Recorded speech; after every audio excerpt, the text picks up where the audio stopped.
Alderwoman Tyus made a good point. We should thank these guys right here that are working to restore power. Thank you. Great job. Thank you. I know you all. This is just an incredible. We all can see how we're coming together, and we often do fight. We can get back to that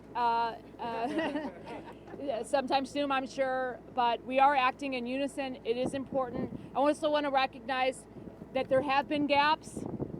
There will be gaps. Let us know where we're not hitting the mark. We want to be present. We want to do everything we can to support our communities. We're here. We're ready to continue the work. A couple of quick announcements that you know. This morning, FEMA is on the ground doing evaluations with us to ensure that we're moving that process forward. The National Guard came in yesterday to help us conduct the necessary evaluations to make those asks. We're moving forward with that. And we have a robust team that looks a lot bigger than what you see even here, that is back at police headquarters at SEMA, working around the clock to get the processes and the procedures and the response in place to be able to serve the community. I also know you all have a lot of questions regarding the sirens, okay? And I want to go through that before we take questions. As you all know from my press briefing yesterday, last night, that we placed our SEMA commissioner on leave, and we released the documents and the recordings related to the calls as they were related to the siren failure, okay? This is pending the leave is pending a full investigation into the actions of our city emergency management agency on Friday. We know that there was a failure to sound the tornado alarms. After learning of the failure of the sirens, I immediately ordered an internal investigation. The initial focus was focused on correcting the immediate action to make sure that this didn't happen again. We did this by changing the siren protocol and clearly placing the responsibility of activating the sirens with the fire department. However, as that investigation continued, it became increasingly clear that there was not just one issue, there were multiple. I had directed my staff to initiate an external investigation to fully explore this and other potential issues. Friday afternoon, SEMA staff were at a workshop at 1520 Marketplace. They were not in SEMA headquarters, despite where the actual button is located, despite the weather issues that we knew were coming. This meant that our SEMA staff could not activate the button. When the warning was issued by the National Weather Service, the fire department was contacted by SEMA. At that point, there was a breakdown in communication. The directive to activate the sirens was not clear. This cannot happen when a tornado is ripping through our community. Our safety depends on clear and direct communication. We did release the auto recording to the public last night. Let me be clear, SEMA exists to alert the community when severe weather is coming. This office failed to do that in the most horrific and deadly storm that our city has experienced in my lifetime. We also know that our commissioner has served in goodwill, but we cannot move forward without providing accountability, ensuring that we have a robust emergency management system in place to provide confidence in the system that we have to ensure that our residents will be alerted in times of severe weather. Starting tonight, Captain John Walk with the fire department will lead SEMA, our local emergency management system, until a permanent commissioner is installed.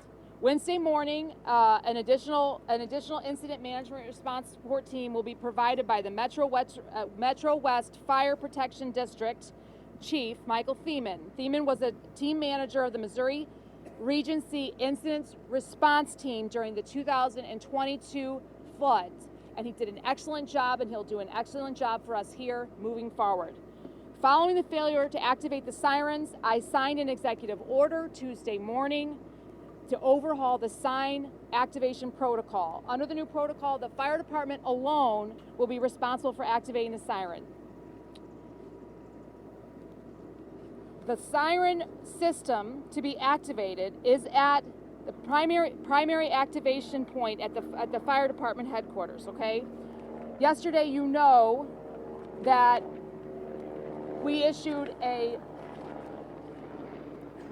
testing of the siren. At that point, we learned that there were further issues with that system.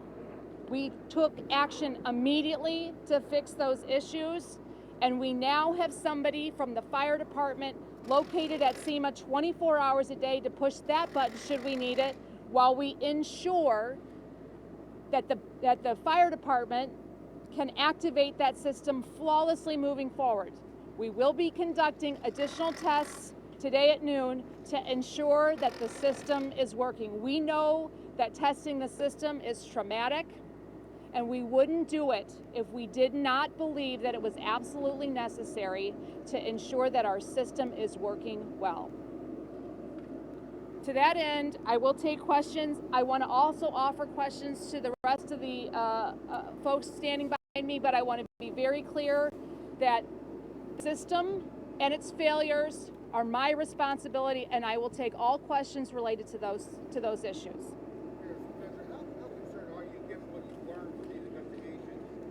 About where the activation system stands? Is there a disappointment? Is there more shock, stunned, both? I'm a bit shocked and disappointed, but I also want to be clear that I am confident in what we have done over the last 48 hours to ensure that we can reliably activate the system should we need to. I have been shocked, and I remain shocked, and frankly a bit horrified by the issues in the system, okay?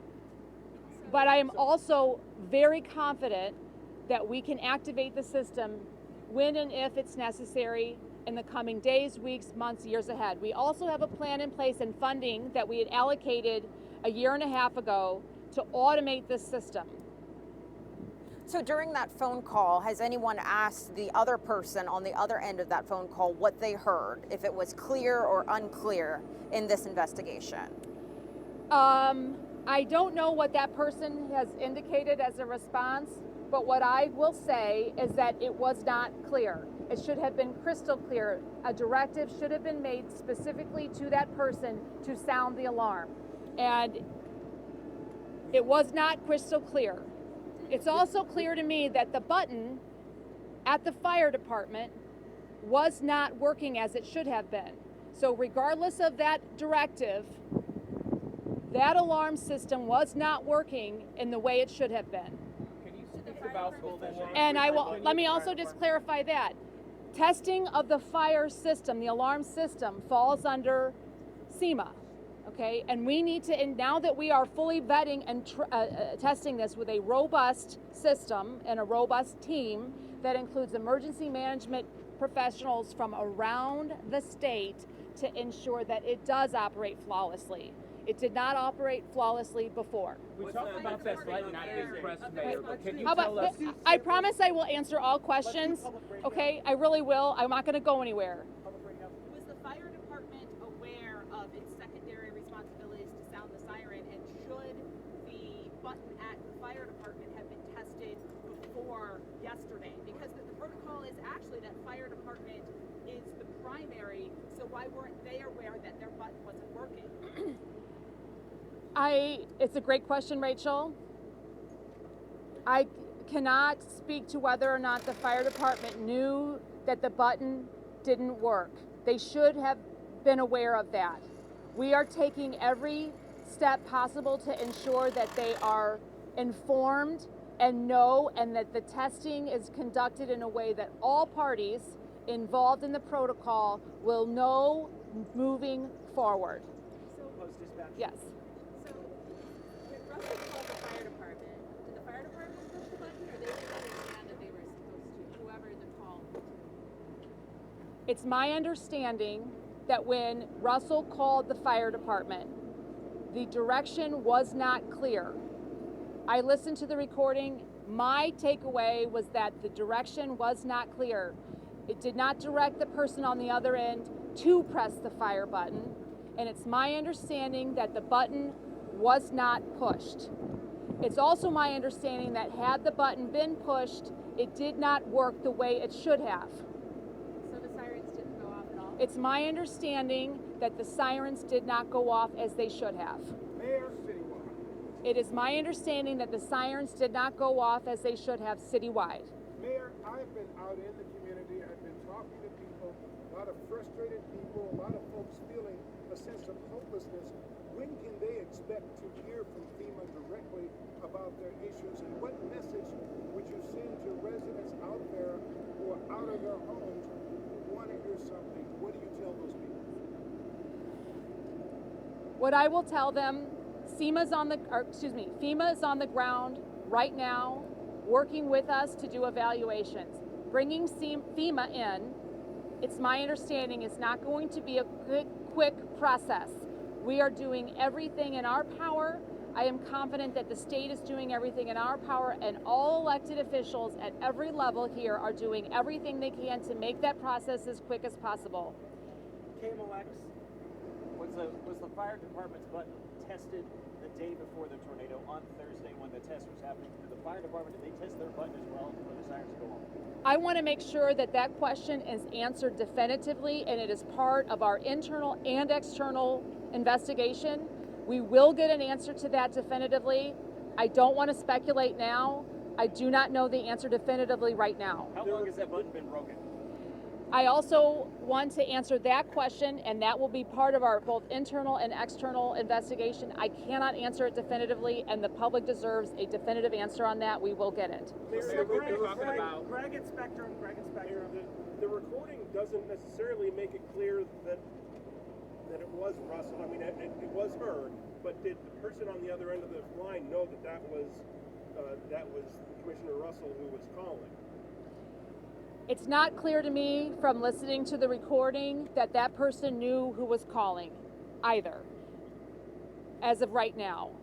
So I can't answer that definitively, and I haven't spoken to that person, nor has that person definitively addressed that question. But I think it's a good question, and we will look into answering it. So when Russell says, "So you've got the sirens," and she says yes, she doesn't know that she's hearing that from the commissioner of SEMA. I don't know the answer to that, and we should get an answer to that. I don't have it definitively right now. Why was the SEMA commissioner out of his office? Why was the SEMA commissioner out of the office at a workshop when we knew that there were storms coming that day? We talked a lot about the buttons, when people are wanting to know why was that person out of position and not in position, to sound that alarm. I don't know the answer to that other than what I have been told, that SEMA and their staff were conducting a workshop at 1520. As I mentioned in my press release, we knew there was weather coming. We should have been at the button, okay? And I don't know why that decision was made. I don't agree with that decision. Mayor, what do you say to the public? There are people asking, we didn't hear anything. Yes. As we've been talking, they're hurting. They're devastated, obviously, as we all are. How do you provide hope to these people who are literally, like you all have said, on social media, saying so many things? How do you provide hope to them when they feel like there is none? What's clear to me in this investigation regarding our siren is not one thing. It's a host of things. It's like pulling back an onion. We have systemic failure across so many systems here. And we have a robust team that is unified in fixing this. We have our state, we have professionals from across the region who have descended upon our city, who are at police headquarters right now in the community, who are committed to fixing this. And I am confident, and I do have hope, and I do have confidence that we as a unified city, are going to fix the systemic issues one by one, and we are going to make our emergency response work for our community, and we are going to respond to this calamity to address the needs of our community and to rebuild our city. I know St. Charles County has an emergency operating system where they actually can remote the siren. And they require those individuals to be inside the building when a storm does come. Is that something that you all may consider, protocol changing that? We are considering that protocol. We are looking at best practices. We are also looking at automating this system so there is no human error that can take place. Could additional personnel changes be made depending on the outcome of the investigation? That's a personnel issue. I will say that as the result of our internal investigation, which has been fairly robust given the circumstances and that we are juggling the response and the investigation at the same time, I will say that I am confident in the team we have. So there's going to be an external investigation? There is going to be an external investigation. We are still evaluating options on that, but an external investigation will be part of this. Yes. Hi, my name is Erica. I'm with the you all had a meeting, right? And I know we're working with the media. Most of the media have scanners. The fire department have scanners. You had the actual media tell you about the storms and everything. When it was 20 miles out, 40 miles out before it hit us, why wasn't somebody, since we're not around the budget, why wasn't somebody in that meeting had a scanner that can keep timing of it so that you all can respond as it's the budget? And also, I want to know why is the director getting paid leave when thousands of families are suffering and don't have houses? Why is the paid leave? I'll speak to this last question first. That is a personnel procedure. It is a procedure that is required under city law. That is the procedure that we were advised that we have to take as a matter of personnel. Regarding why that robust system wasn't in place, I will say that we have taken every step to ensure that that never happens again. I agree with you that that should have not been the case, and I share your horror, and I can't feel your pain, but I am taking every step to ensure that it never happens again. And I hope somebody, like you said, the police, they have scanners, fire department, they have scanners. You got the SEMA, they should have had a scanner since they couldn't be there. Now you understand you test the thing right the day before, and Yes. so something would, I'm saying something would have said, okay, let me have what I need with me, so I can't be by the button and tell whoever's supposed to be sitting there by the button to push that button Yes. at the time, because I was riding in the storm. Yes. And so I didn't hear nothing. I'm like, Yes. why? Well, 'cause I heard it yesterday, the day before, so why am I not here today? So Yes. somebody should have a scanner and put you on at all times, no matter if the fire department has what they need. Yes. The media is telling you every day, all day about Yes. the weather. It should be breaking news. That's all. Yeah, I agree with you, and what we are continuing to fully investigate this and outline exactly what we're going to do, and we will share that with the public to ensure you that it is a robust system in place.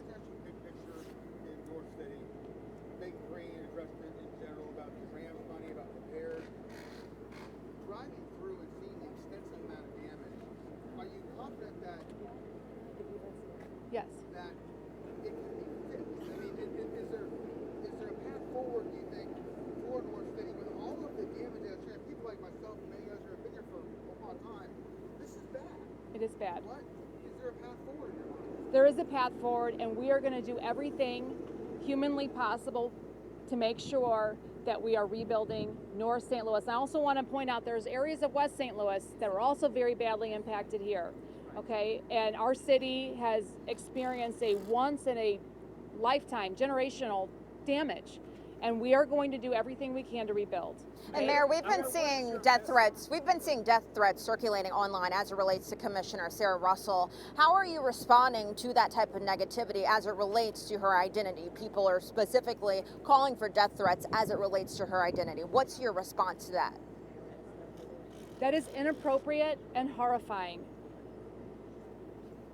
Commissioner, People are innocent until proven guilty. And- we have to treat people like that. look, our commissioner is a human being, and I'm asking for some grace.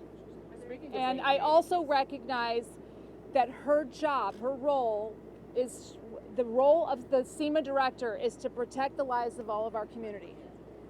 And it is an important role, and we all need to be held accountable. I have an important role, and if I fail, I want to be held accountable, okay? But I'm also asking for grace.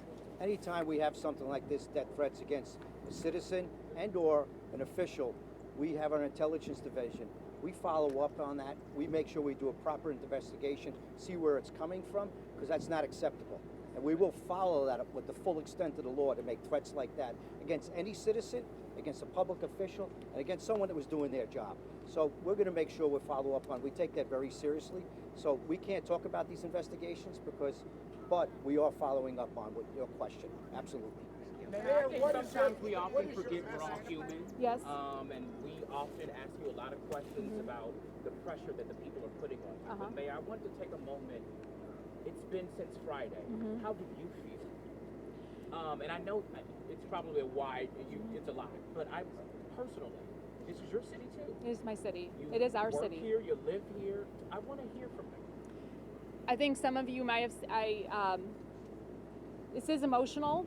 I am finding strength in community.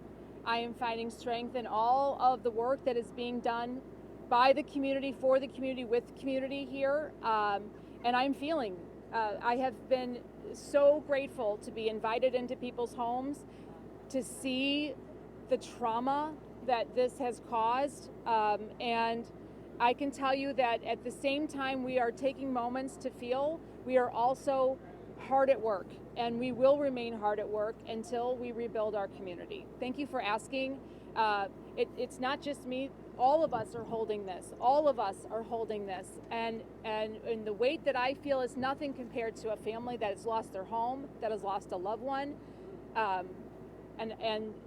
And our community has lost so much. So what I'm holding on my shoulders is a fraction of what the majority of our St. Louisans are dealing with right now. Mayor, what do you, Is there any disciplinary action at the fire department? I mean, couldn't they have done something to make sure that the sirens went off? Again, that's a personnel issue, but I do have, I want to be very clear. I have confidence that that our fire department is going to issue the alarm should we need it. And the results of the internal and external investigations will be made public as much as we can. Mayor, yes. You said that the test yesterday surfaced some new systemic concerns. Correct. I think I mentioned, Ryan, that the button that was pressed, the button at the fire department was not working as it should have, okay? We also know that some of the sirens were damaged. We also have concerns about what sirens were activated. We have taken immediate actions to address layers of systemic issues within that emergency response or emergency alert system. Mayor, what is the message that you have for citizens who are feeling a sense of hopelessness right now? As I mentioned earlier, Elliot, we are working together. And the response that you saw starting on Friday at 3:30 p.m. with the fire department out, the police department, all departments out, clearing roads, ensuring safety of our community. I want to say the fear of looting, the overwhelming protection that the community exerted upon itself to protect each other, their neighbors, the amount of coming together that has just across all boards, Elliot, has been tremendous. And I do have confidence moving forward we can continue this. But I also want to reiterate that we have got to continue to work together. We are all in the midst of trauma. This is a very traumatic event. And as we move forward, and we are still in shock, the weight of this is yet to bear down on us as a community, and the work is just beginning. Do you have any? I wanted some clarity on. Development in order to get transportation for parents. Thank you. And also people to get the job because there's a whole lot of cars that got damaged out there. Yes. And some people didn't have that transportation before. How do you work with bi-state development to make sure they can have some kind of partnership? This is an excellent question, especially because some of the signals are down. People don't know how to transport safely. We are working with the director of Bi-State. We will continue. We'll have a more robust communication on that, hopefully today, if not today, very soon, because as you mentioned, the fact that your car is completely damaged, completely destroyed, these are not issues that are going to end today or tomorrow or anytime soon. So we are working with Bi-State. We will have more information on that very, very soon. Do you have any updates Can in terms you of? clarify the notices to people who are in the buildings? I saw on Facebook last night that you're not condemning them, you're not forcing people out. That's right. But I've seen letters from property management companies that are saying if you have a red tag on your building, you can't even get in to get your belongings. What is the status there? Can people be in their buildings? Are you condemning buildings? We are not punishing anybody for entering their property, okay? And we want to make very clear, the reason we are out there, with the building division is out there identifying and evaluating buildings for safety. And this is important for a couple different reasons, one of which is just the safety of our community.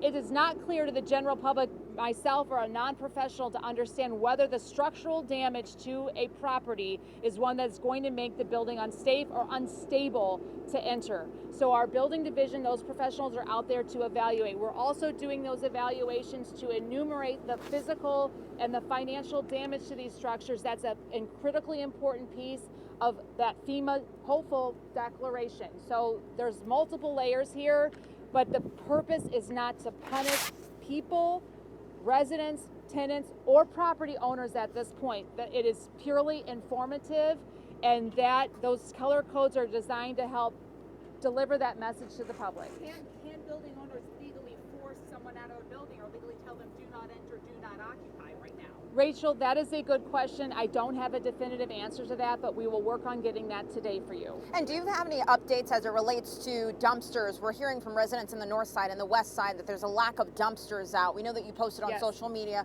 about that. Just wanting to know if there's any progress on that. Yes. Right now, all of the priority for dumpsters has been on tree removal so that we could clear the roads and the alleys to be passed. We also know that now we are moving into warmer weather, and that human waste, refuse is needed to get removed from the system, and we are pivoting to try to make sure that we have paths of getting those dumpsters in place and removing garbage from the area. We had to make sure that the alleys were passable for the refuse workers and for the refuse trucks, but we are pivoting, and we do understand that that's a critical need as of right now, and we are focusing on that. So the 10 to 20 million that you mentioned yesterday in local aid. I say The 10 to 20 million you mentioned yesterday in local aid from ARPA money. I don't Yes. know if that's Rams money maybe, but where does that plan stand and what could it be used for? that is a little bit of a longer range plan. What I was speaking to yesterday on local money, that is specifically ARPA money that can be pivoted under those federal guidelines, I should say potentially can be pivoted pending a legal review to be applied to the tornado relief. The plan for that has not been flushed out, but we have identified what we believe to be potential ARPA funds that can be pivoted to address housing and urgent immediate needs as it relates to the tornado response. Is the system prepared? Is the city or the alderman, is the fire department, police department prepared for another major tornado that might just come through any time now? Are they prepared? Yes, ma'am. So how? Because we have taken our team and we have brought in partners from across the state, across the region. I have never seen such a robust system in our city right now. We have it. If we have another calamity, we are ready. Nobody can be ready to protect everybody from a natural disaster, but we are as ready as we can be. And I do have confidence in the team we have in place that we are ready to pivot and we are ready to react if necessary. So as a community, how can we be ready? How can the citizens be ready? Knowing that everybody, I mean, like you said, it's human, we're gonna have so many people Yes. who can't prepare. That's whatever. I would say take personal precaution. What we are most concerned about right now is the stability of buildings that have lost their roofs, lost their sides, lost structural components. Take caution. We are getting the building division and other inspectors out there as quickly as possible to help educate residents on how stable or how unstable their buildings are. Do take that information seriously and use precaution, not just for residents, but volunteers that are coming out to help. We want to make sure that the public has the information they need to best conduct their business to ensure the safety and well-being of themselves and the folks involved in the recovery. There will be time for more questions later. Are there any other immediate questions that folks need to have answered right now? If you just have questions for me, I will answer all your questions, but I do want to give some respect to the rest of folks who are standing out here in the sun. I'm not going anywhere, but if you have any other questions for folks here, maybe now would be the time. We'll take a quick break. I'm not going anywhere. I will continue to answer questions. Mayor, if you don't mind, I just want to reiterate, and if you guys could help reinforce that we will be, as the mayor mentioned, testing the outdoor warning siren system at noon today. Make sure your folks know and make sure, help us get the word out on that. We are utilizing Notify STL and social media, but that's just to make sure that as we've made adjustments yesterday to that activation point, that it's going to be fully functional if we need it again. Thank you guys, and we'll let you know about the next media availability. Thank you all. Can I answer one question about how citizens can be involved? You see this thing that's in our hand? I was at a luncheon when this thing happened, okay? 100 phones went off at the same time. You can sign up for the weather alerts. And that when you do that, then you don't have to depend on the outside noise or the outside speakers. So I would just say, sign up for the weather alerts. I know that won't cover everything. You gotta have a multitude of different ways that you notify people. So a siren is only one of them. But more and more, almost everybody, even our grandmothers, have cell phones as a way to be notified.